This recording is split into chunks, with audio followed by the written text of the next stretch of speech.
You may have noticed that the RADFEM agencies are celebrating because parental alienation and the term alienating behaviours have not been included in the guidance.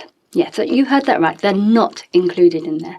Yesterday, the domestic abuse guidance was finally published, only 8 months later than predicted. To say I am horrified and angry that it has not been included is a gross understatement.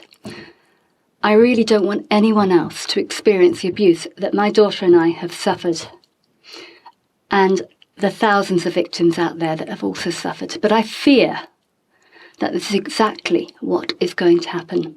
Mark my words, there are going to be more Victoria Colombo and baby P's because their abuses were believed and the lessons were not learnt. The sad outcome is that 10 years later, Archie Sprigg, Star and Logan have lost their lives as a result. And if the status quo remains the same, there will be more children just like them. This has got to stop. However, while these mainstream liars are celebrating their victory of words, if you read the guidance more closely and the accompanying response, you will find that the behaviours that are parental alienation have been recognised. They just don't name it anymore, or not for the time being at least. It could now be argued that the law now has teeth, but it's lost its face. Do you know what? It reminds me a little bit of Voldemort, from the Harry Potter series. The abuse that must not be named. The section, Perpetrator Tactics, needs a closer look. So if you go to Statutory Guidance and you go to the section called Perpetrator Tactics, you'll find it. Paragraph 99 says, there is never any justification for perpetrating domestic abuse. Some perpetrators do not recognise that their behaviour constitutes domestic abuse. However, all perpetrators are responsible for their behaviour and should be held accountable for it. I totally agree. Abuse has no place in society. Perpetrators can only change their behaviour if they are accountable and they acknowledge that their behaviour is abusive. I guess it's teaching them to say sorry. It's the teacher in me, isn't it? It's what we teach our pupils to do at school, to say sorry when they've upset someone else. It's just a simple thing with children. The shame adults haven't grown up to learn that basic rule. And as we have seen in the Johnny Depp Amber Heard trial, the huge backlash against Amber Heard because she totally and utterly refused to take accountability for her actions. 102 says, perpetrators may manipulate victims and or those around them to hide or normalise abusive behaviours. Domestic abuse perpetrators can be particularly adept at manipulating professionals, agencies and systems and may use a range of tactics to perpetrate contact with and exert control over the victim.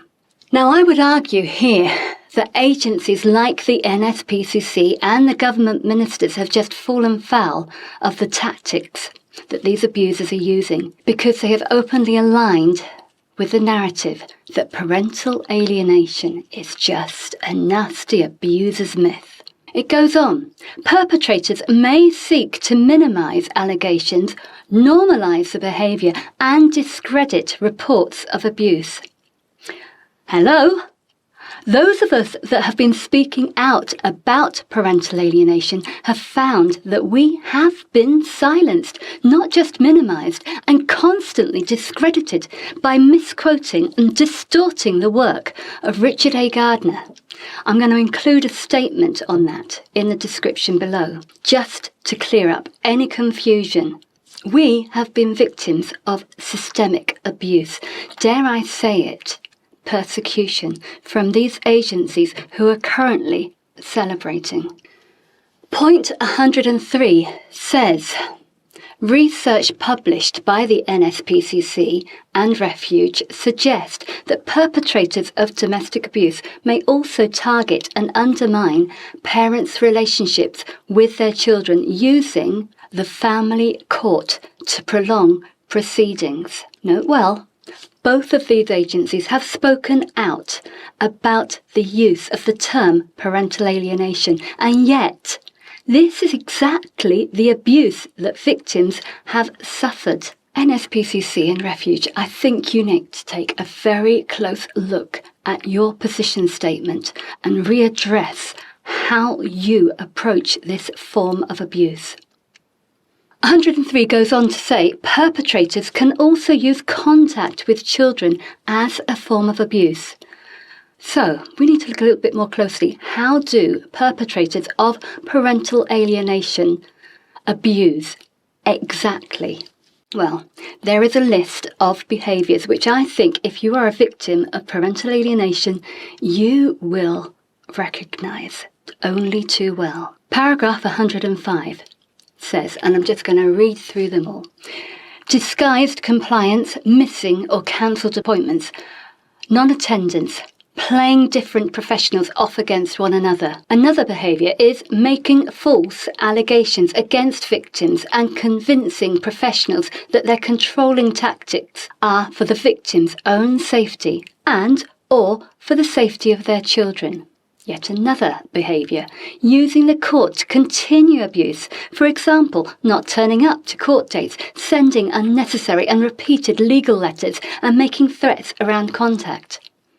Making counter-allegations against the victim, using children as a form of control, e.g., access visits, seeking to manipulate children's feeling towards the ex-partner, the victim, attempting to frustrate or interfere with police investigations, including attempting to undermine the victim's statement by claiming that they are mentally ill. The use of family members, new partners, or others to indirectly communicate with or threaten the victim, especially in cases where the perpetrator is under investigation, subject to a protection order, or detained. Using threats to manipulate the victim, for example, by telling the victim that they will not be believed by police or other agencies, that they will inform social services that their children will be taken away. Do you know what? It almost feels like the tell the world Johnny. The list is not exhausted, but I'm sure you will recognise these tactics. Please do not be fooled. This is parental alienation. It just can't be named anymore. The impact on children is also described, and I want to point out two statements. Paragraph 134 states, experience of domestic abuse is recognised as an adverse childhood experience, or ACE.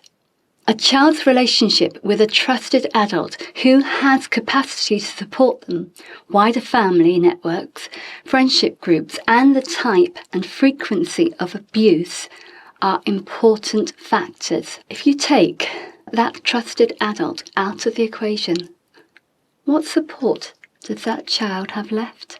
And then this statement, 141. For children of separated parents where domestic abuse is a factor, the impact of the abuse may intensify after separation. Therefore, providing support for both children and the non-abusive parent is essential, and the child's voice, their safety, and the safety of the non-abusive parent should always be considered. Now, there's a really big question here. Can those providing the support identify the non-abusive parent? And are you taking the child's voice at face value, or are you trained to hear the authentic voice of that child? This is going to be the key to getting the support right, making things better, not 100 times worse for victims of parental alienation. If we look at the government response, it gives us a little bit more insight into the thinking behind the removal of the term. It says, an overwhelming number of consultation responses referred specifically to the matter of alienating behaviours. Almost all putting forward views on either its inclusion or exclusion from the statutory guidance. Fact: parental alienation is one big, hot political potato. Paragraph 5 finishes with concerns of the proponents of parental alienation in this statement. It was suggested that removing reference to alienating behaviours from the draft guidance could be perceived as legitimising this behaviour. Too right. I hate to say it, but I really do fear that this is exactly what we will see. And more children will be alienated because agencies cannot recognise this abuse simply because they can't put a label to it anymore. I'll go on. Paragraph 6 said, the consultation responses highlighted a lack of shared understanding of parental alienation, its definition and implications, and how to approach it in practice. Therefore, explicit references to parental alienation and alienating behaviours have not made it into the finalised draft. I would argue here that it's not a lack of shared understanding. It is a positively hostile stance that refuses to first listen to parents who have been victims of this abuse. Why else would I have been blocked by these people on Twitter? Or accept that children who have been manipulated to reject a loving parent because of an overtly protective parent wants to put their own needs before the best interests of their child. It's really sad, isn't it?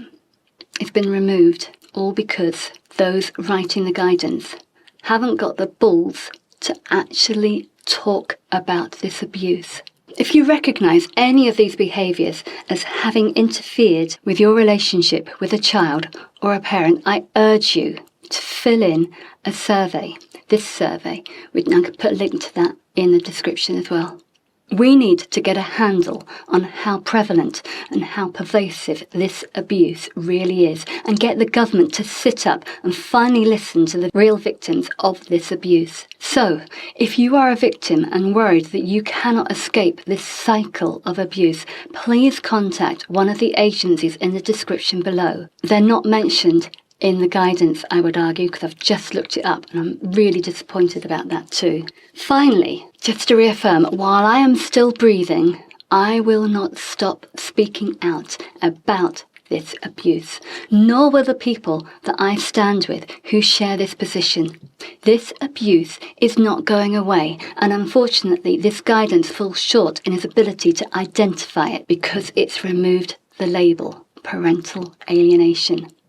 However, you will be heard, so stay strong, and I will be making more videos, so please do subscribe. Thank you.